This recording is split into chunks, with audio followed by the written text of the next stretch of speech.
কবরে আপনার জন্য কি অপেক্ষা করতেছে বলেন। উসমান রাদিয়াল্লাহু আনহু যখন কবরের কথা বলতেন উনি কান্না করা শুরু করতেন। সাহাবায়ে কেরাম বলছেন যে আপনি জান্নাত জাহান্নাম নিয়ে কথা বলেন তখন কান্না করেন না, কবরের কথা বলার সময় কান্না করেন কেন? উনি বলছেন রাসূলুল্লাহ সাল্লাল্লাহু আলাইহি সাল্লাম আমাদের জানাইছেন যে কবর হলো আখিরাতের প্রথম ধাপ।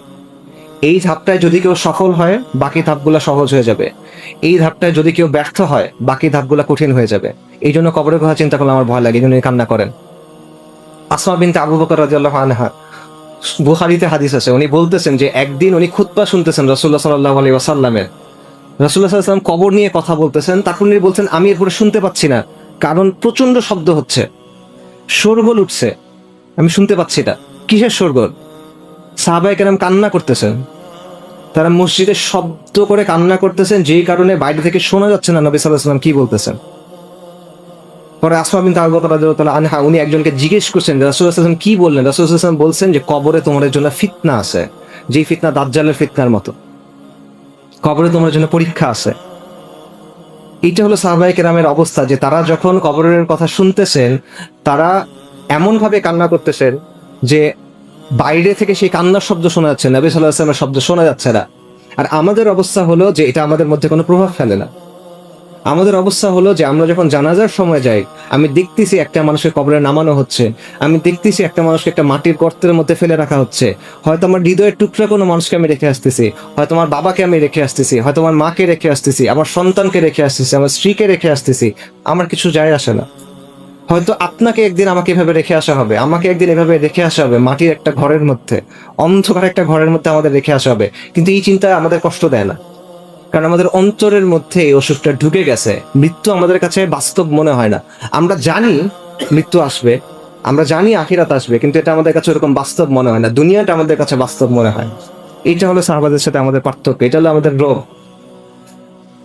রাসূলুল্লাহ সাল্লাল্লাহু আলাইহি ওয়াসাল্লাম বলছেন যে তোমরা যদি জানতা, আমি যেটা জানি এটা যদি তোমরা জানতা, তাহলে তোমরা হাসতা কম কাঁদতা বেশি। উনি কি জানতেন?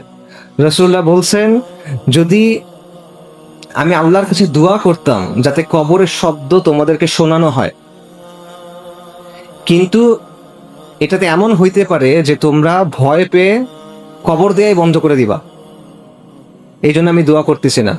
কথা বুঝতে পারছেন? কবরের যে শব্দ এটা যদি মানুষকে শোনানো হইতো, এটা এত ভয়ঙ্কর যে মানুষ হয়তো ভয়ে আর কাউকে কবরই দিবে না। নবী সাল্লাল্লাহু আলাইহি সাল্লাম বলতেছেন আপনি যখন প্রথম কবরে যাবেন কবর আপনাকে চাপ দিবে, প্রত্যেকটা মানুষকে কবর চাপ দিবে। নবী সাল্লাল্লাহু আলাইহি সাল্লাম বলছেন কবরে একটা চাপ আছে, যদি কেউ এই চাপ থেকে মুক্তি পেত তাহলে সেটা হতো সাদ ইবনে মুআজ রাদিয়াল্লাহু আনহু। কিন্তু সাদ ইবনে মুআজ রাদিয়াল্লাহু আনহু এই চাপ থেকে মুক্তি পান নাই। সাদ ইবনে মুআজ কে? সাদ ইবনে মুআজ রাদিয়াল্লাহু আনহু হলেন ওই ব্যক্তি যার মৃত্যুর পর আর রহমানের আরশ কেঁপে উঠছে। হাদিসে আসছে সাদ ইবনে মুআজ রাদিয়াল্লাহু আনহু জানাজার সময় আসমানের সবগুলো দরজা খুলে দেওয়া হয়েছে। হাদিসে আসছে সাদ ইবনে মুআজ রাদিয়াল্লাহু আনহুর জানাজার সময় ৭০,০০০ ফেরেশতা জানাজায় শরীক হয়েছেন। তাদের মধ্যে এমন ফেরেশতা আছেন যারা ওই দিনের আগে দুনিয়াতে অবতরণ করেন নাই। উনি আওস গোত্রের প্রধান, যিনি শুরু থেকে নবী সাল্লাল্লাহু আলাইহি ওয়াসাল্লামকে সাহায্য করে গেছেন। শহীদ, উনি শহীদ, শাহাদাত পাইছেন। এই ব্যক্তির জন্য কবরের চাপ থেকে মাফ নাই। আল্লাহর ওয়ালি এই ব্যক্তি, তার জন্য কবরের চাপ থেকে মাফ নাই। আমার আপনার জন্য এই অবস্থা কিরকম হবে? কিন্তু এই জিনিসটা আমরা চিন্তা করি না। কবরের পরীক্ষা আছে। নবী সাল্লাল্লাহু আলাইহি ওয়াসাল্লাম আমাদের জানাইছেন যে যখন কবরে একজন মানুষকে রেখে আসা হবে, দুইজন ফেরেশতা তার কাছে আসবেন, মুনকার এবং নাকির, এবং তাকে প্রশ্ন করা হবে যে তোমার রব কে, তোমার দিন কি ছিল, এবং তোমাদের মধ্যে এই যে ব্যক্তি প্রেরিত হয়েছিল তার ব্যাপারে তুমি কি বলো। মুমিন বলবে আমার দিন ইসলাম, আমার রব আল্লাহ, ইনি আল্লাহ রসুল মুহাম্মদ রাসূলুল্লাহ সাল্লাল্লাহু আলাইহি ওয়াসাল্লাম। আর মুনাফিক কাফের সে কি বলবে? সে বলতে পারবে না। সে বলবে আমি মানুষকে কি কি বলতে শুনছিলাম আমি সেগুলাই বলছি, আমি জানি না। মুমিন যখন এই জবাব দিবে তখন আসমান থেকে বলা হবে আমার বান্দা সত্য বলছে, এবং তখন তাকে জান্নাতের পোশাক পরানো হবে, জান্নাতের বিছানা দেয়া হবে, এবং তার কবরে জান্নাতের দিকে একটা দরজা খুলে দেওয়া হবে, তাকে জান্নাতে তার জায়গা দেখানো হবে, এবং তখন সে আল্লাহকে বলবে আল্লাহ কিয়ামতটা দ্রুত করে দেন।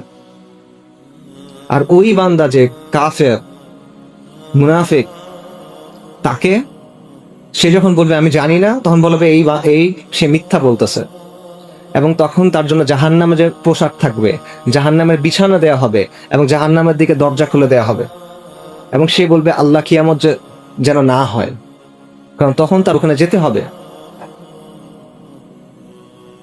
তো এটা হলো কবর। আমরা কবরকে দুনিয়ার অংশ মনে করি, কবর আখিরাতের সাথে যুক্ত। কবর আখিরাতের সাথে যুক্ত, সেইখান থেকে আপনার বারজাকের জীবন শুরু হয়ে গেছে। এবং মুসলিম কবরের শাস্তি আছে কিনা? অবশ্যই আছে। ওলামায়ে কেরাম এটা বলছেন, ইমাম আল কুরতুবী বলছেন যে মুসলিম যে গুনাহগার, এবং এটা হাদিসেও আসছে, অনেক কারণ আলোচনা আছে, সেখানে যাচ্ছি না, যে ওই শাস্তি আপনার আমার জন্য আল্লাহ হেফাজত করেন, গুনাহগার বান্দার জন্য এটা কবরে তার শাস্তি আছে।